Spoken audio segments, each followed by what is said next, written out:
Hello everyone, आप सभी का आईबीटीएस में मैं रोशनी गौतम वेलकम करती हूँ। स्टूडेंट यूजीसी नेट 2024 टारगेट कर रही है।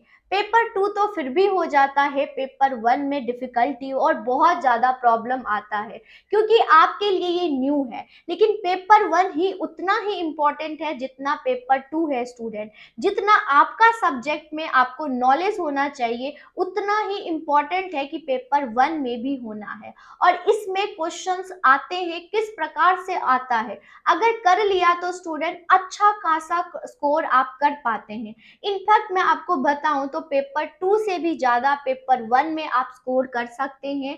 लेकिन आपको बस एग्जामिनर 20 एनटीए का स्कोप पता होना चाहिए, वो किस प्रकार से क्वेश्चन पूछता है, कैसे पूछता है, किस यूनिट को कितना ध्यान देना है, किस यूनिट से कैसे क्वेश्चंस आते हैं, ए टू जेड बताऊंगी। 4 साल से ये एक्सपीरियंस करके मैं आपको बताऊंगी कि पेपर 1 को कैसे आपने टैकल करना है, कैसे पढ़ना है। एक बहुत ज्यादा ह्यूमर हो रही है कि पेपर 1 का जो सिलेबस है वो चेंज हो गया है या चेंज होगा स्टूडेंट।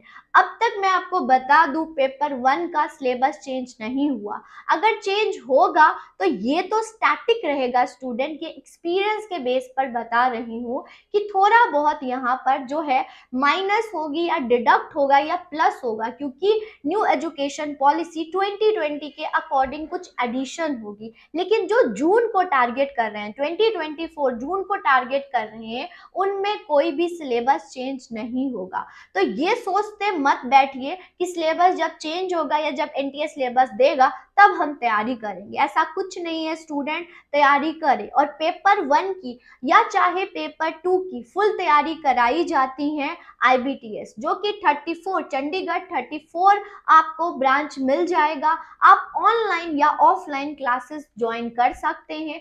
पूरी स्ट्रैटेजिक मतलब पूरा आपको नोट्स की, चाहे एमसीक्यूज की, 1000 से ज्यादा आपको एमसीक्यूज हम प्रोवाइड कराएंगे।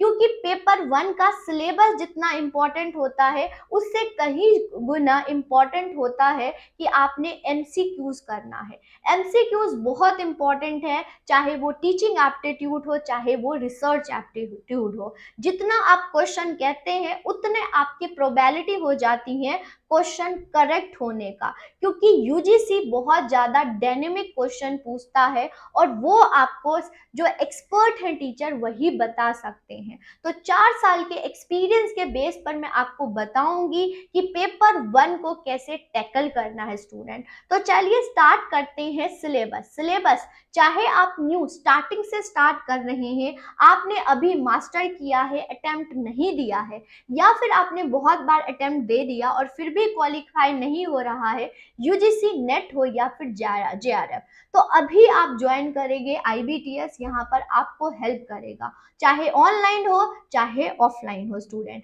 तो चलिए अब हम स्टार्ट करते हैं टीचिंग एप्टीट्यूड। पहला जो यूनिट होता है वो टीचिंग एप्टीट्यूड का होता है।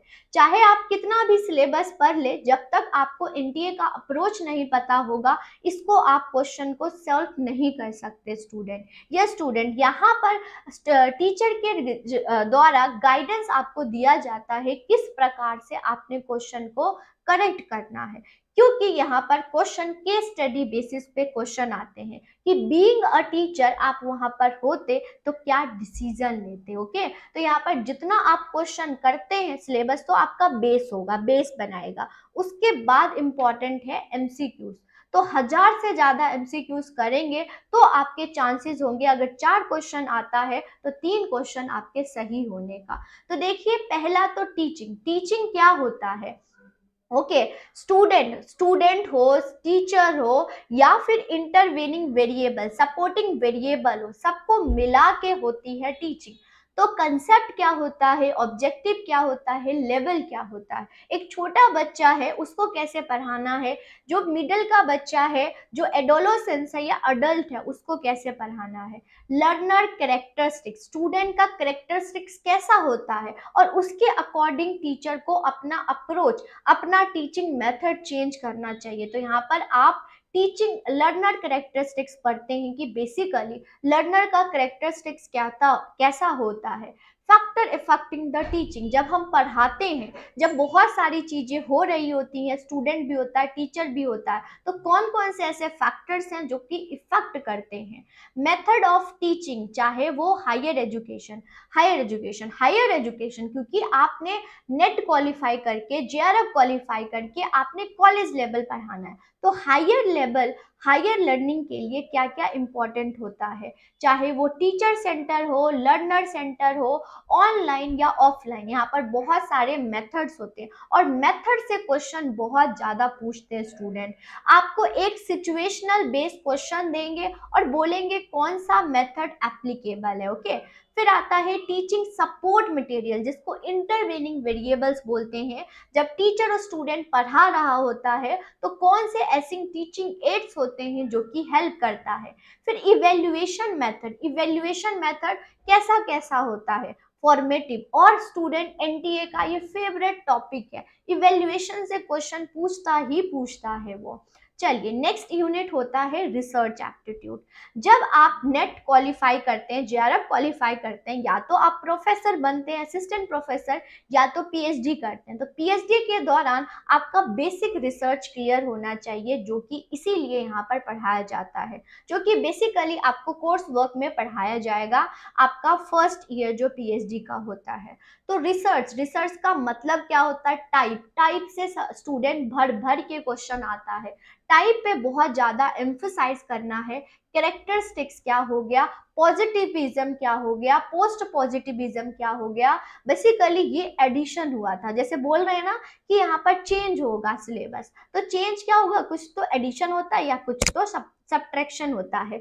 बेसिक आपका यही होगा, रिसर्च एप्टीट्यूड नहीं चेंज होगा और टीचिंग एप्टीट्यूड नहीं चेंज होगा, राइट। कुछ एडिशन होगा या तो कुछ सब्ट्रैक्शन होगा।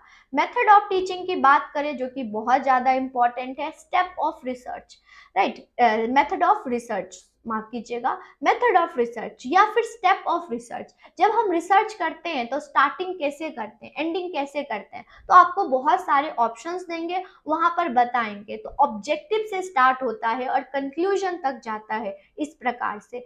थीसिस क्या होते हैं, आर्टिकल राइटिंग्स क्या होता है, और आईसीटी इसमें कैसे हेल्प करता है। रिसर्च एथिक्स, जब आप रिसर्च करते हैं तो आपके पास क्या पॉजिटिव पॉइंट्स होने चाहिए, आपने क्या क्या चीजों को ध्यान रखना है, ये भी एनटीए का फेवरेट है।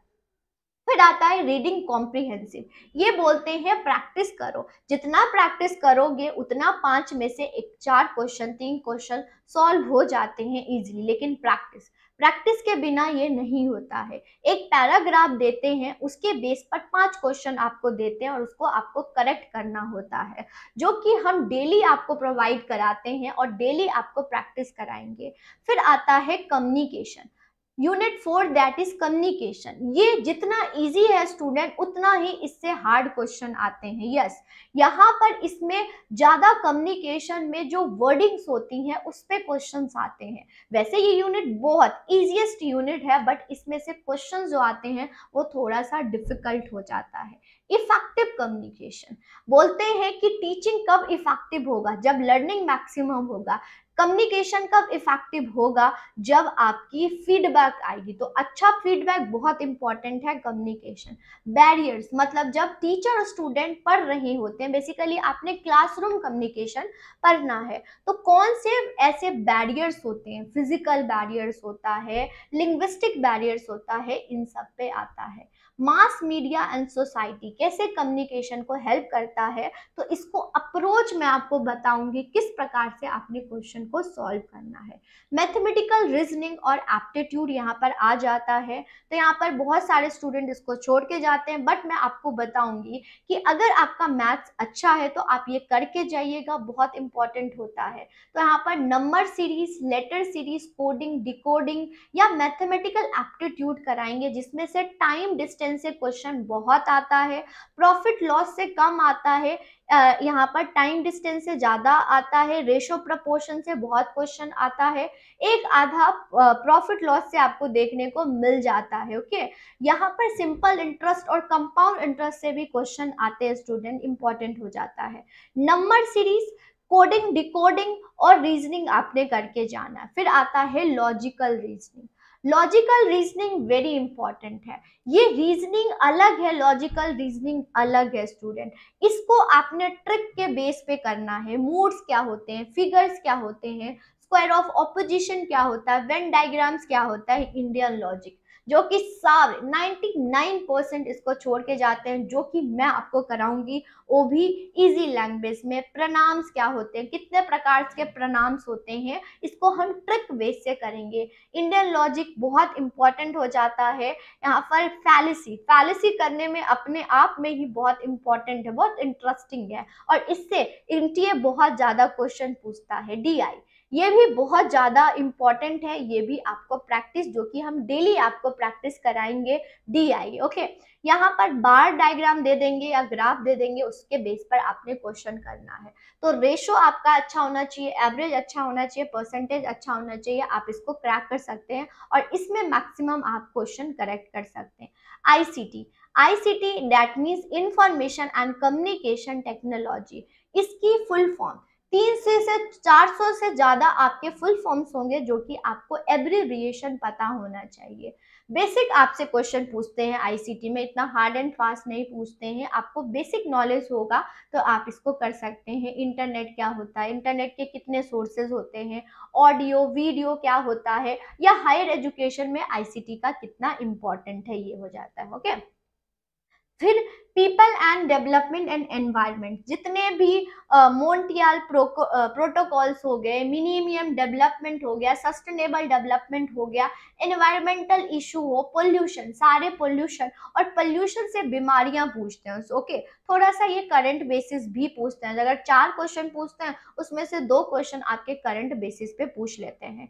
एनवायरमेंटल प्रोटेक्शन एक्ट जो हुआ है, जितने भी कन्वेंशन है, चाहे वो किगाली हो, मॉन्ट्रियल हो, जो हो क्योटो प्रोटोकॉल्स हो, या फिर पेरिस एग्रीमेंट हो, ये सब पूछेंगे। इंटरनेशनल सोलर अलायंस पूछेंगे। ओके, और यहाँ पर नेचुरल और energy, solar energy, wind energy, कितना इस पे इंडिया काम कर रहा है, या मोदी जी का क्या कमिटमेंट है, इन सब पे क्वेश्चन पूछते हैं यहाँ पर। पीपल एंड एनवायरमेंट, जिसका पूरा आपको नोट्स मिलेगा, करंट से रिलेटेड भी आपको मिलेंगे। Higher education, higher education start करेंगे, राइट, बिल्कुल। बुद्धिज्म में क्या था, फिर आपका जैनिज्म में क्या था, या फिर यहाँ पर आप पूरे जो भी इंस्टीट्यूशन है, चाहे वो तक्षशिला है, नालंदा है, विक्रमशिला है, और सारे इंस्टीट्यूशन के बारे में पूछेंगे, जो कि इंस्टीट्यूशन नालंदा से एक आधा क्वेश्चन तो पूछ ही लेते हैं।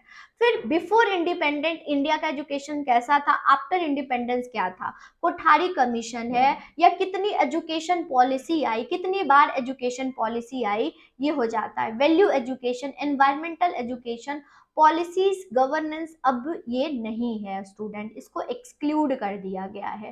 ओके, तो इस प्रकार से ओरिएंटल, कन्वेंशनल, नॉन कन्वेंशनल, जब गुरुकुल में पढ़ते थे ओरिएंटल, कन्वेंशनल जो आजकल आप पढ़ते हो क्लासरूम में, नॉन कन्वेंशनल, अब कोई भी सीखने की बाउंड्री नहीं है, आप कोई भी फील्ड में एक्सपर्ट बनना चाहते हो तो कर सकते हो। तो स्टूडेंट, आप सभी के लिए अनाउंसमेंट करना चाहूंगी, आईबीटीएस आप ज्वाइन कर सकते हैं, जहां पर ऑनलाइन ऑफलाइन पढ़ाया जाता है, और पेपर 1 को बहुत स्ट्रेटेजिक सिस्टमेटिक वे से आपको पढ़ाया जाएगा। प्रॉपर आपको नोट्स मिलेंगे, क्लासेस चलेंगे, एमसीक्यूज, एमसीक्यूज को कहीं भी आपको जाने की जरूरत नहीं होगी, माइन्यूट से माइन्यूट चीज आपको पढ़ाया जाएगा प्रॉपर पेपर 1, और पेपर 2 भी अवेलेबल है स्टूडेंट। जो भी आपको डाउट होता है आप कर सकते हैं, चंडीगढ़ 34 सेक्टर में हमारा ब्रांच है, वहां पर आप एडमिशन करा सकते हैं, या फिर कोई और स्टेट से है तो ऑनलाइन आप हमारे साथ जुड़ सकते हैं, पंजाब हरियाणा, या फिर आप हिमाचल से हैं तो आप ऑफलाइन भी हमारे साथ जुड़ सकते हैं। ऑफलाइन ज़्यादा बेटर होता है, लेकिन ऑनलाइन भी हमारी बहुत अच्छी है, हमारा रिजल्ट बहुत अच्छा है, आप ज्वाइन कर सकते हैं। यहाँ पर एक्सपर्ट टीचर के द्वारा आपको पढ़ाया जाएगा। अप्रोच बहुत इंपॉर्टेंट है, अगर अप्रोच अच्छा नहीं रखते हैं तो पेपर 1 क्वालिफाई नहीं कर पाएंगे स्टूडेंट। ओके, तो ये नंबर है, अभी कॉल करें और पेपर 1 की तैयारी करें विदाउट एनी टेंशन। जो भी डाउट होता है कमेंट सेक्शन में लिखिए। 24/7 IBTS की टीम आपके लिए अवेलेबल है। Thank you.